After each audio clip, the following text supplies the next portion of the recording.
എടുക്കാത്തെ?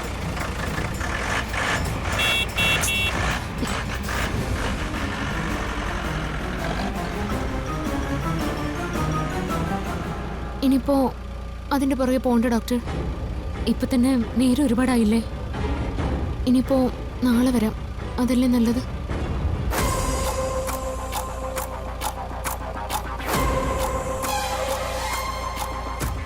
ചേട്ടാ വണ്ടി എടുക്ക.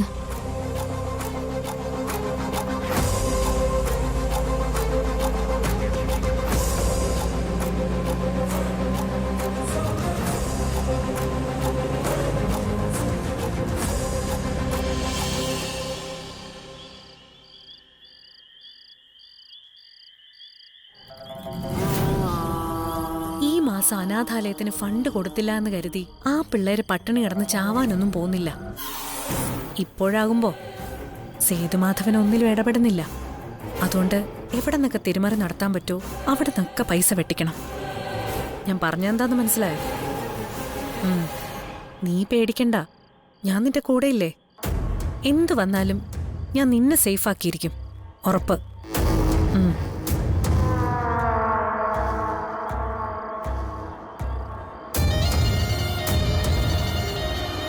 ആ നീ വെക്ക്, ഞാൻ വിളിച്ചോളാം.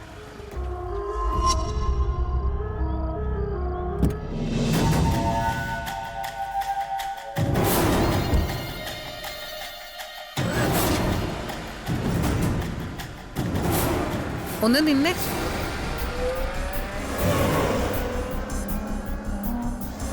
ഇപ്പൊ സമയം എത്രയെന്നറിയോ?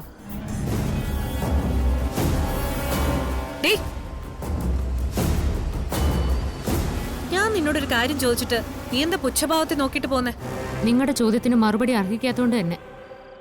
ഇനി മറുപടി പറഞ്ഞ എന്നെ ഇവിടുന്ന് വിടാൻ ഉദ്ദേശിക്കുന്നുള്ളൂ എങ്കിൽ മറുപടി പറയാം. ഇപ്പൊ സമയം 8 മണി കഴിഞ്ഞു. ഇനി എനിക്ക് പോവാല്ല. സമയം 8 കഴിഞ്ഞിട്ടും ഇത്ര നേരം നീ എവിടെയായിരുന്നു? തോന്നുമ്പോ വരിക, തോന്നുമ്പോ പോവുക. നിനക്ക് മാത്രമായിട്ട് ഇവിടെ അങ്ങനെ ഒരു സ്വാതന്ത്ര്യമൊന്നും ഇല്ല. മാക്സിമം 6 മണി, അതിനുള്ളിൽ വീട്ടിൽ കയറിക്കോണം. അല്ലെങ്കിൽ തന്നെ എവിടെയാ നീ പോകുന്നത്? ഓ, മറ്റവളുടെ അടുത്തായിരിക്കും, ഡോക്ടർ സന്ധ്യയുടെ അടുത്ത്. ഭർത്താവ് മരിച്ച ദുഃഖത്തിലിരിക്കുന്ന അവളെ ആശ്വസിപ്പിക്കാൻ. ഇപ്പൊ എന്താ നിങ്ങളുടെ വിഷയം? എന്റെ വിഷയം ഇത്രയേ ഉള്ളൂ. ഈ പാതിരാത്രിക്കുള്ള വരവും പോക്കും സമ്മതിച്ചു തരാൻ പറ്റില്ല. നിനക്കിനി അത് പറ്റില്ല എന്നുണ്ടെങ്കിൽ നീ നിന്റെ വീട്ടിൽ പോയി നിൽക്കണം. ഇവിടെ ഞാനിത് സമ്മതിക്കില്ല. അതിന് നിങ്ങളുടെ സമ്മതം എനിക്കെന്തിനാ? ഞാൻ എവിടെ പോകുന്നു, എപ്പോ വരുന്നു എന്നൊക്കെ എനിക്ക് നല്ല നിശ്ചയമുണ്ട്. ആ നിശ്ചയം ഉള്ളതുകൊണ്ട് തന്നെ എനിക്ക് ആരെയും പേടിക്കേണ്ട കാര്യവുമില്ല. അങ്ങനെ നിനക്ക് മാത്രം നിശ്ചയം ഉണ്ടായ പോരെങ്കിലോ? നീ എവിടെ പോകുന്നു, ആരെ കാണാൻ പോകുന്നു പറഞ്ഞിട്ടേ പോവാൻ പറ്റൂ. മനസ്സില്ലെങ്കിലോ? ഞാൻ പോകുന്ന സ്ഥലവും കാണുന്ന ആൾക്കാരെയൊക്കെ നിങ്ങളോട് പറയേണ്ട കാര്യം തൽക്കാലം എനിക്കില്ല. നിങ്ങൾ പോകുന്നത് മരുന്നൊന്നും ഞാൻ ചോദിക്കാറില്ലല്ലോ. എന്നെപ്പോലാണോ നീ? അതെ, അല്ലാതെ നമ്മൾ തമ്മിൽ എന്താ വ്യത്യാസം? നിങ്ങൾക്കെന്താ 2 കൊമ്പുണ്ടോ? മൂത്ത ചേട്ടത്തി എന്ന് പറയുമ്പോ ഇവിടെ പലരുടെയും മുട്ടിടിക്കുമായിരിക്കും. ആ കൂട്ടത്തിൽ അർച്ചനെ പെടുത്തണ്ട. ഞാനും മുട്ടിടിച്ച് നിന്നൊരു കാലം ഉണ്ടായിരുന്നു. ചോദിക്കുന്ന ചോദ്യങ്ങൾക്ക് ബഹുമാനത്തോടെ ഉത്തരവും പറഞ്ഞിരുന്നു. ആ ബഹുമാനമൊക്കെ എങ്ങനെയാ പോയെന്ന് ഞാൻ പറയാതെ തന്നെ അറിയാലോ. അതുകൊണ്ട് മറ്റുള്ളവരെ ഭരിക്കാൻ ചെല്ലുന്ന പോലെ എന്റെ നേർക്ക് വരണ്ട. നിങ്ങൾ പറയുന്നത് കേട്ട് തല കുലുക്കി നിൽക്കാനും അനുസരിക്കാനും എന്നെ കിട്ടില്ല എന്ന്. പിന്നെ അറിവിലേക്ക് ഒരു കാര്യം കൂടി ഞാൻ പറയാം. എന്റെ കാര്യങ്ങൾ അന്വേഷിക്കാനും എന്നെ ശാസിക്കാനും ഇവിടെ എനിക്കൊരു ഭർത്താവുണ്ട്. അദ്ദേഹം ചോദിക്കുമ്പോൾ ഞാൻ എവിടെ പോയെന്നും ആരെ കാണാൻ പോയെന്നും ഒക്കെ പറഞ്ഞോളാം. അല്ലെങ്കിൽ ഈ വീട്ടിൽ ഉത്തരവാദിത്തപ്പെട്ട ആരെങ്കിലും ചോദിക്കുമ്പോൾ ഞാൻ പറയാം. അതിന്റെ ഇടയിൽ എന്റെ കാര്യത്തിൽ വെറുതെ തലയിടാൻ വരരുത്. നേരെ എത്രയായിട്ടും നിങ്ങൾ എന്താണ് ഉറങ്ങാത്തതെന്ന് ഞാൻ ചോദിച്ചാ എന്നോട് ഉത്തരം പറയേണ്ട ബാധ്യത നിങ്ങൾക്കില്ലാത്തിടത്തോളം എനിക്കും ആ ബാധ്യതയില്ല. മറ്റുള്ളവരുടെ കാര്യം അന്വേഷിച്ച് നിൽക്കാതെ നേരത്തെ ചെന്നവിടുന്ന് ഉറങ്ങാൻ നോക്ക്. കാരണം ഇങ്ങനെയാണ് കാര്യങ്ങളുടെ പോക്കെങ്കിൽ ഇനി അങ്ങോട്ട് നിങ്ങൾക്ക് ഉറക്കമില്ലാത്ത രാത്രികളാവും. അതുകൊണ്ട് കിട്ടുന്ന സമയം നല്ലപോലെ ഉറങ്ങാൻ നോക്ക്.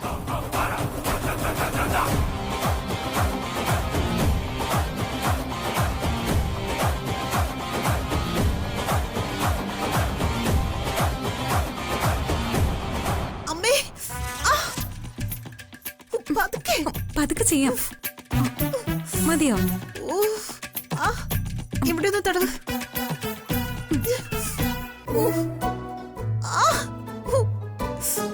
പതുക്കെ ചെയ്യാം ചേട്ടെ. ഇതെന്താ പറ്റേ? ഒന്നും പറയണ്ട, ഒരു ചവിട്ടിയിൽ തന്നെ വീണതാ. സൂക്ഷിച്ച് നടക്കണ്ടേ എടുത്തി? എന്നെ നോക്കാൻ വന്നിട്ട് ഇപ്പൊ ഏട്ടത്തിയെ ഞാൻ നോക്കേണ്ട സ്ഥിതിയായി. ഞാൻ നോക്കി തന്നെയാ നടന്നെ. ദേ, ഇവിടെ ഒരു ചവിട്ടി കൊണ്ട് ആരോ ഇട്ടിരിക്കുന്നു. ഇത്രയും നാളും ഇല്ലാതിരുന്ന ഒരു ചവിട്ടി ഇപ്പൊ എങ്ങനെ വന്നു എന്നാ എനിക്ക് മനസ്സിലാവാത്ത. അയ്യോ, എനിക്കറിയാം, എന്നെ മനഃപൂർവ്വം തള്ളിയിടാൻ വേണ്ടി ആരോ കൊണ്ടുവന്നിട്ടതാ. ഏട്ടത്തി, ഞാൻ നേരത്തെ പറഞ്ഞതാ, വെറുതെ ആവശ്യമില്ലാത്ത ഓരോന്ന് പറയരുത്. ചേച്ചി, ഏട്ടത്തി പറയുന്നത് ഏട്ടത്തിയെ വീഴ്ത്താൻ അനക്കയോ അവന്തിക ഏട്ടത്തിയോ മനഃപൂർവ്വം കൊണ്ടിട്ടതാണെന്നാ. ഇനി അവരെങ്ങാനും കേട്ടാ എന്തായിരിക്കും കരുതുക? അവരെന്ത് കരുതിയാലും കുഴപ്പമില്ല. കാരണം ഏട്ടത്തിയുടെ സംശയം ഉള്ളത് തന്നെയാ. വീഴാൻ വേണ്ടി മനഃപൂർവ്വം ചവിട്ടി ഇവിടെ കൊണ്ടുവന്ന് ഇട്ടത് തന്നെയാ. അത് പക്ഷേ ഏട്ടത്തി ഉദ്ദേശമല്ലെന്ന് മാത്രം. പിന്നെ ആതിര ഇറങ്ങി വരുമ്പോ അതില് ചവിട്ടി വീഴണം. അങ്ങനെ വീണ് കുഞ്ഞിന് ആപത്തുണ്ടാവണം. അയ്യോ, നിങ്ങൾക്ക് രണ്ടുപേർക്കും അറിയാത്ത ഒരു കാര്യം ഞാൻ പറഞ്ഞുതരാം. ഈ വീട്ടിൽ ജീവിക്കണമെങ്കിൽ കുറച്ച് സാഹസികതയൊക്കെ പഠിച്ചിരിക്കണം. ഉദാഹരണത്തിന്, ഈ വീട്ടിനുള്ളിൽ നടക്കുമ്പോൾ ഇതുപോലെ എന്തെങ്കിലും പണി നമ്മളെ കാത്തിരിക്കുന്നു എന്ന് നോക്കി വേണം നടക്കാൻ. അതേസമയം തന്നെ മുകളിൽ നിന്ന് വല്ലതും തലയിലേക്ക് വീഴുന്നുണ്ടോ എന്നും നോക്കണം. അങ്ങനെ ആകാശവും ഭൂമിയും നോക്കി ശ്രദ്ധിച്ച് നടന്നില്ലെങ്കിലേ ഇതുപോലെ നടുവെട്ടി ഇങ്ങനെ ഇരിക്കേണ്ടി വരും. ചുരുക്കി പറഞ്ഞ ഏത് നിമിഷവും എന്ത് സംഭവിക്കുമെന്ന് മുന്നിൽ കണ്ടു വേണം ഇവിടെ ജീവിക്കാൻ. അതെ, അവന്തിയടത്തിയും അനഘയും പുറമേ സ്നേഹം കാണിക്കുമെങ്കിലും അകത്ത് നല്ല വിദ്വേഷമുണ്ട്. ഇവിടെ എല്ലാവരും സ്വപ്നം കാണുന്ന നിന്റെ കുഞ്ഞ് ജനിക്കാതിരിക്കാൻ അവര് പല വഴിയും നോക്കും. ആ കടമ്പയൊക്കെ കടന്ന് പ്രസവിക്കാന്ന് പറയുന്നതേ കുറച്ച് പാടുള്ള പരിപാടിയാ. അവരിങ്ങനെയൊക്കെ തുടങ്ങിയ എങ്ങനെയാ ചേച്ചി സമാധാനത്തോടെ ഇരിക്കുക? നമ്മുടെ വീട് വിട്ട് പിണക്കത്തിലല്ലായിരുന്നെങ്കിൽ അവിടെ ചെന്ന് നമുക്ക് സമാധാനത്തോടെ നിൽക്കായിരുന്നു. എന്തിന് അവന്തിക അനഘ ഓരോന്ന് ചെയ്യൂന്ന് പേടിച്ച് നാട് വിടുന്ന എന്തിനാ? ദേ, നീ ഇവിടുത്തെ മരുമോള് തന്നെയല്ലേ? ഓഫ്, നീ ഇവിടെ തന്നെ ജീവിച്ചാ മതി. ഓഫ്, എന്റെ ശ്രദ്ധ അല്പം ഒന്ന് മാറിപ്പോയി, അതുകൊണ്ടാ ഞാനിപ്പോ വീണത്. ഓഹ്, ഇനി ഞാൻ ശ്രദ്ധിച്ചോളാം. എന്തായാലും നിനക്കൊന്നും സംഭവിച്ചില്ലല്ലോ. എടുത്തി പറയുന്ന പോലെ പേടിച്ചോടിയാ പിന്നെ അതിനെ നേരം കാണും. നേർക്ക് നേരെ നിന്ന് ഒന്നും ചെയ്യാനുള്ള ധൈര്യം ഇല്ലാത്തതുകൊണ്ടാ ഇങ്ങനെ ഓരോന്നും ചെയ്യുന്നേ. അതുകൊണ്ടാ നീ വന്ന ദിവസം ആദ്യമേ തന്നെ ഞാൻ നിന്നോട് പറഞ്ഞത് സൂക്ഷിക്കണമെന്ന്. എന്തായാലും എനിക്ക് ഇങ്ങനെ ഒരു പണി തന്നതിന് അനുഭവിപ്പിക്കുന്നുണ്ട് രണ്ടിനെ. ഇത് ഇങ്ങനെ വിട്ടാ ശരിയാവില്ലല്ലോ അർച്ചനെ. അതാ ഞാനും ആലോചിക്കുന്നത്. ഏടത്തേക്ക് കിട്ടിയ പോലൊരു പണി തിരിച്ചു കൊടുത്താലോ? കൊടുക്കണം, നല്ല അടാറ് പണി കൊടുക്കണം. ഇനി ഇമാതിരി പണിയും കൊണ്ട് നമ്മുടെ അടുത്തേക്ക് വരരുത്.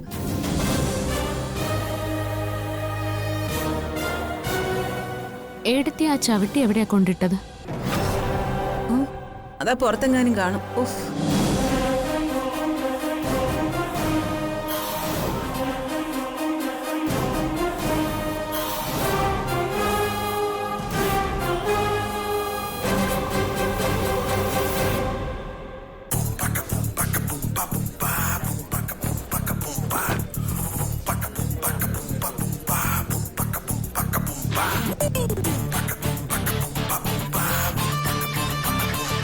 നീ ഇത് പിന്നെ എടുത്തോണ്ട് വന്നോ?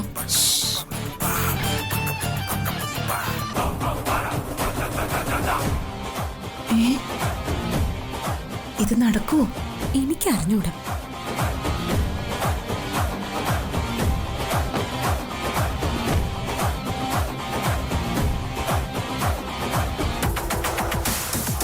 ദേ, ഇത് വല്ല നടക്കൂ? നോക്കാം. നടന്നില്ലെങ്കിൽ വേറെ വഴിയുണ്ട്. ഓ, എന്റെ ഈശ്വര, നാടും ഇടിച്ചു തന്നെ അവള് വീഴണേ. ഏട്ടത്തി,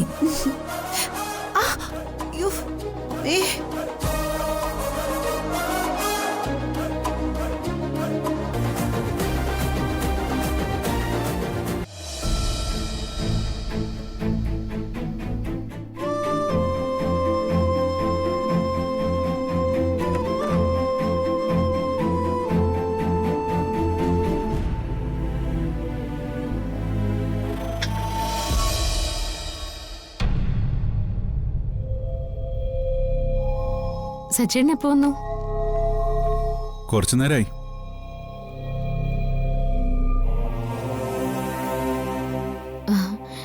ഈ സന്ധ്യ ഡോക്ടറുടെ കൂടെ എവിടെ പോയാലും സമയത്ത് തിരിച്ചു വരാൻ പറ്റില്ല.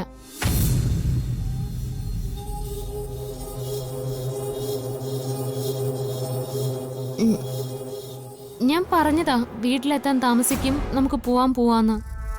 അപ്പോ എന്നെ അവിടെ പിടിച്ചിരുത്തി സംസാരിച്ചോണ്ടേയിരുന്നു. ഇപ്പൊ സമയം എത്രയായി നോക്കിയേ?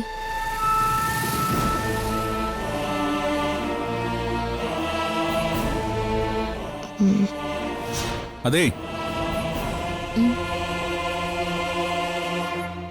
ഇപ്പൊ സമയം 8:40. രാവിലെ പോയിട്ട് താൻ ഇപ്പോഴാണ് വരുന്നത്. എന്നെ ബോധിപ്പിക്കാൻ വേണ്ടിട്ടെ ഓരോന്ന് പറയണമെന്നില്ല. എനിക്കതിലെ ഒരു പ്രശ്നവുമില്ല. ഞാനിപ്പോ ഇത് പറഞ്ഞതേ മറ്റൊന്നും കൊണ്ടല്ല. അല്ലെങ്കിൽ താൻ ഇവിടെ നിന്ന് ഓരോ നമ്പര് ഇറക്കിക്കൊണ്ടേയിരിക്കും. അതാ.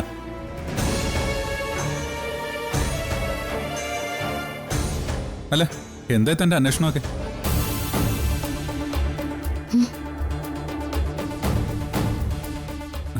താനിപ്പോ വലിയ രഹസ്യം തേടിയുള്ള ഇൻവെസ്റ്റിഗേഷൻ മൂഡിലാണല്ലോ.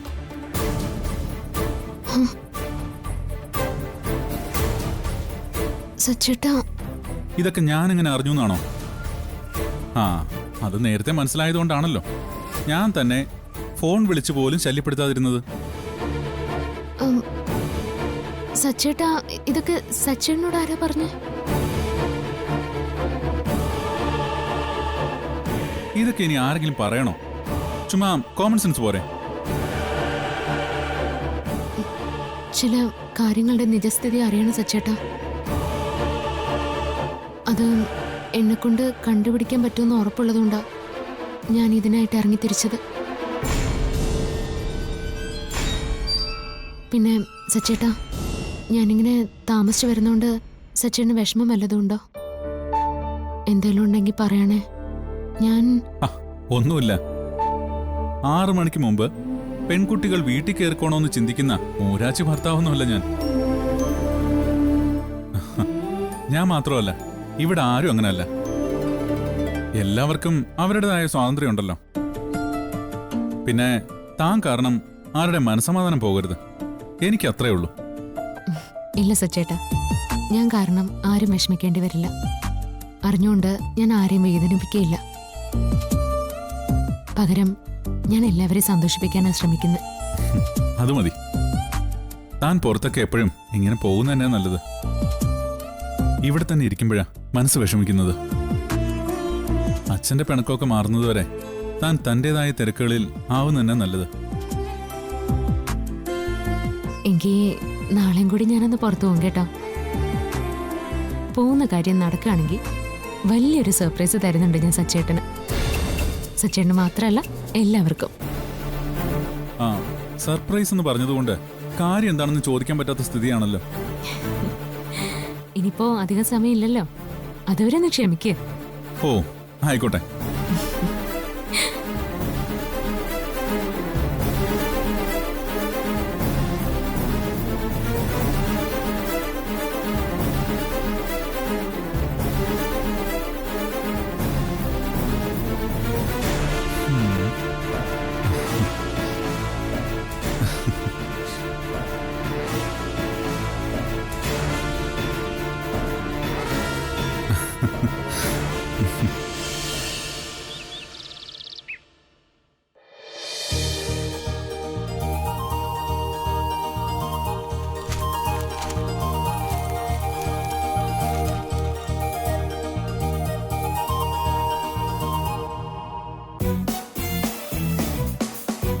അവന്തിക ഇതുവരെ ഉണർന്നില്ലേ?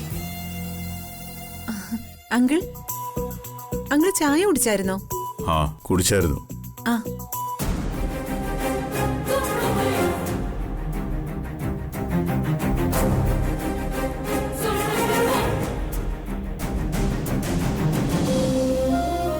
അച്ഛാ, സമയം കിട്ടുമ്പോ ഒന്ന് ഓഫീസ് വരെ വരണം.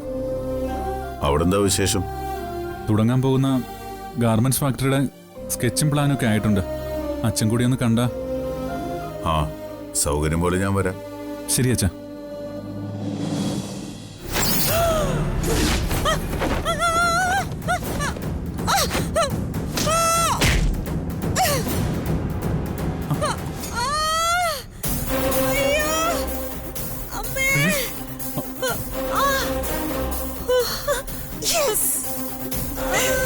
എടുത്തി. ചേച്ചി എന്ത് പറ്റുന്നു? വാ, എഴുന്നേക്ക്. ചേച്ചി ചേച്ചി എനിക്കെടുത്തി. അവന്തികെ എന്താ മോളെ? എന്താ ചേച്ചി ഇതാരാ എവിടെ കൊണ്ടുവന്നിട്ടത്? ഇതെന്താ ഞാൻ പുറത്തോടിട്ടതാണല്ലോ, പിന്നെ ഇതെങ്ങനെ ഇവിടെ വന്നു? ഇതുപോലുള്ള സാധനങ്ങളൊക്കെ ആരാ വാങ്ങുന്നേ? കാലെടുത്ത് വെച്ച അപ്പ വഴുതി വീഴും. ഹോ, ഇവിടെ ഒരു ഗർഭിണി ഉള്ളതല്ലേ, അപ്പൊ ഇതുപോലെ ഉള്ളതൊന്നും വീടിനകത്ത് കൊണ്ടിടരുത്. ശ്ശോ, ഇത്രയും ബുദ്ധിയില്ലാത്തത് ആരാണാവോ? ശ്ശോ. ഇത് വാങ്ങിയത് ഞാനാ. അയ്യോ, ആണോ? ഞാൻ അറിഞ്ഞില്ലായിരുന്നു. നല്ല ഇടി കിട്ടിയോ അവന്തികയ്ക്ക്? ഉഫ്, ഇപ്പൊ കുഴപ്പമില്ല. ഉഫ്. ഒന്ന് നടന്നു നോക്കി അങ്ങോട്ടും ഇങ്ങോട്ടും. ആ, ആസ്ഥാനത്ത് എവിടെയോ ഇടി കിട്ടിയിട്ടുണ്ട്. മോളെ, നീ ഹോസ്പിറ്റലിൽ ചെന്ന് ഒരു ഇഞ്ചക്ഷൻ എടുക്കും. ഇല്ലേ കുറച്ച് കഴിഞ്ഞാൽ നിനക്ക് നിവർന്ന് നിൽക്കാൻ പോലും പറ്റാതെ വരും. അതെ അതെ. ശോ, വല്ലാത്ത കഷ്ടായിപ്പോയി.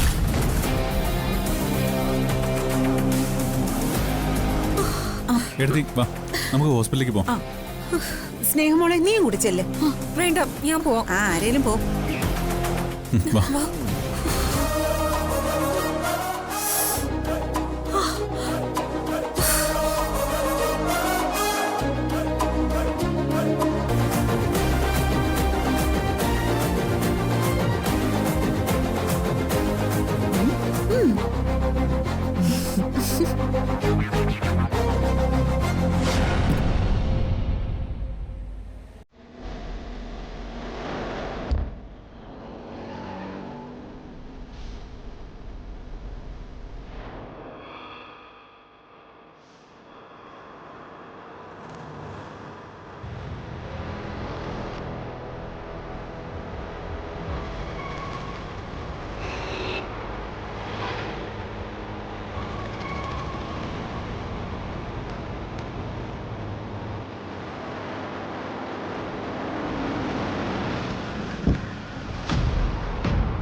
നമുക്ക് ഈ വണ്ടി തന്നെ പോകാം ഡോക്ടർ.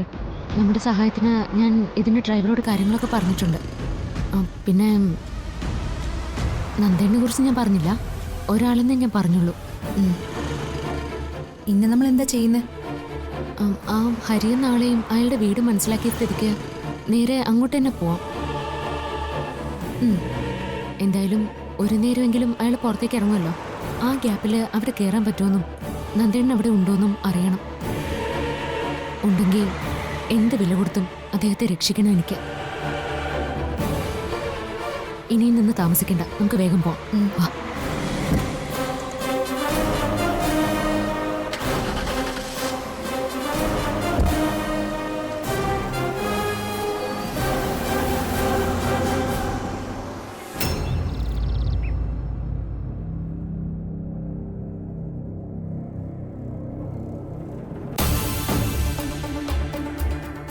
അച്ഛാ,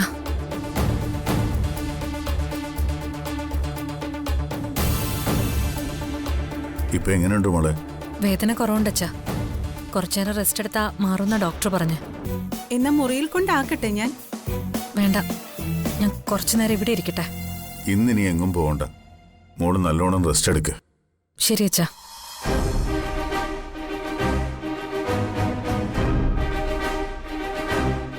ദാ.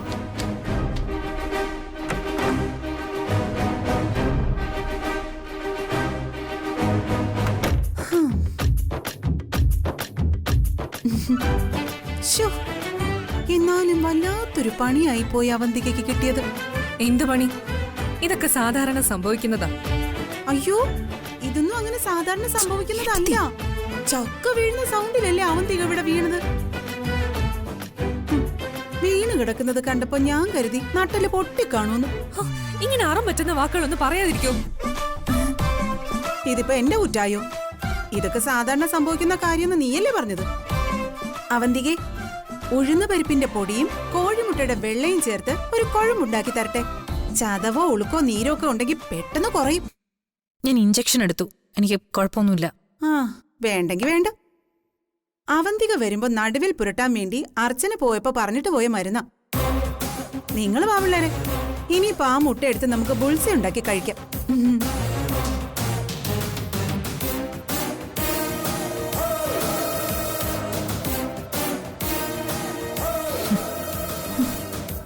അവളുടെ ഒരു ഉഴുന്നും കോഴിമുട്ട.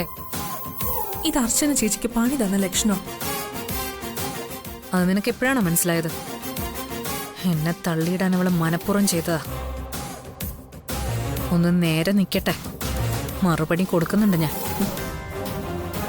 ഇത് ചേച്ചി അവള് വെറുതെ വീഴ്ത്തിയത് മാത്രമല്ല, ഇപ്പൊ കുറച്ച് ദിവസമായി ചേച്ചി ശ്രദ്ധിച്ചോ, അർച്ചന രാവിലെ ഇവിടുന്ന് ഇറങ്ങും, തോന്നുമ്പോ തിരിച്ചു വരും. അതിന് നിസ്സാരമല്ലാത്ത എന്തോ ദുരൂഹതയുണ്ട്. ചേച്ചി ഇപ്പൊ കിടപ്പിലാവേണ്ടത് അവളുടെ ആവശ്യം. അതിനും കൂടെ ചേർത്താ അവൾ ഈ പണി ഒപ്പിച്ചത്.